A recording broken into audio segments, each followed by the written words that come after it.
Part 5 is about meeting phase 3, the after meeting activities. In order to make successful progress, there needs to be successful meetings.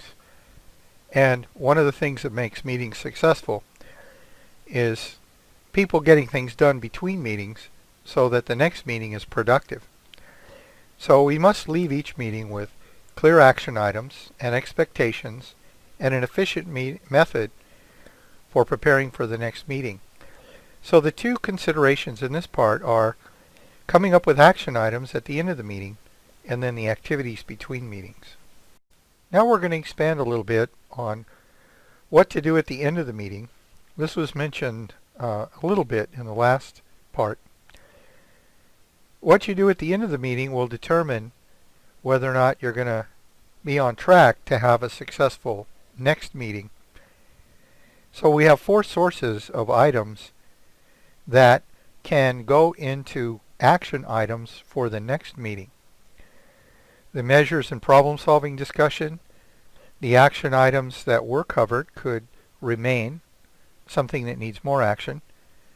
The new agenda items could turn into an action item for the next meeting, and then items from the parking lot. So you need to assign individuals or perhaps a subcommittee to work on each item between meetings. Failure to leave the meeting without action items and assignments can kill team progress and momentum. Let me say that over the years, I've seen people who are really good at making sure that when the meeting comes to an end, there's no action items to be assigned to them or to anybody else. And essentially what happens is when you get together for your next meeting, you're no better off than you were at the end of the previous meeting. Not much can be done except for rehash. And if you're lucky, you might be able to come up with some action items for the next meeting. But it's really a fast way to derail a team is to leave a meeting without clear expectations of what's going to be covered at the next meeting, plus having a process for adding new items. One of the thoughtful features of the high-performance team meeting format is a established mechanism for adding things to the agenda for the next meeting that come up between meetings. Consider the alternative. Let's say that somebody has an item that comes up. Typically, you would just wait until the next meeting and then dump it on everybody. But that could disrupt the flow of the meeting, and it could be something that should be taken care of rather urgently, and so you have a dilemma, what to do with it.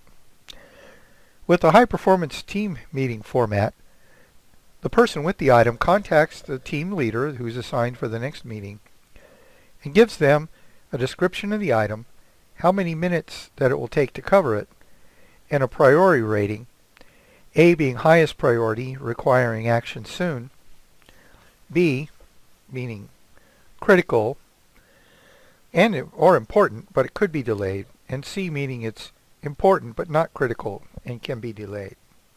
After the team leader gathers all the new items, they can put them on the agenda along with the action items and see if they have enough time. And if they don't, they can postpone a B or a C item or several in order to make the time work for the whole meeting. Then, as the meeting approaches, the team leader contacts the people that were assigned action items to find out how much time they're going to need. And the part of that is to give them a reminder of their obligations. But it sometimes turns out that through discussion, they decide that an action item should be either removed from the meeting or postponed. That's a judgment call by the team leader, but they're trying to put together an agenda that works best for the mission of the team. Finally, the agenda is published several days in advance. It's complete. It shows who's supposed to speak about what, how much time they have, and so the timekeeper during the meeting will have a fighting chance of keeping them on time. If somebody has a bad habit, of taking too long, it becomes apparent after a very short number of meetings, and then that person can address their time issues. They need to be prepared. I found that publishing the agenda at the same time every week was very helpful. People started to look for it at a particular time. And they also did that because they wanted to see if they needed any reminders about what they were responsible for. I find that early in the week is a good time to publish, let's say Monday morning. And it's a good way to make sure that people don't lose track of what they're supposed to be doing.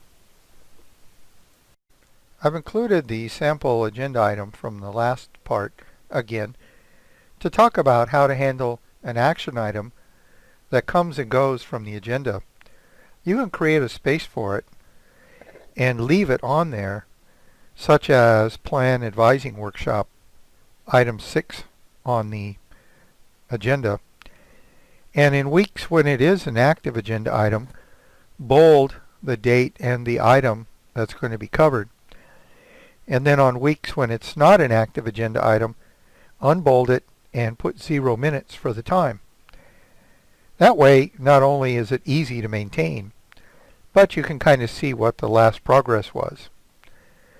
There's other ways that you can use this format to streamline operations and communications. Just adapt it to make it work for you.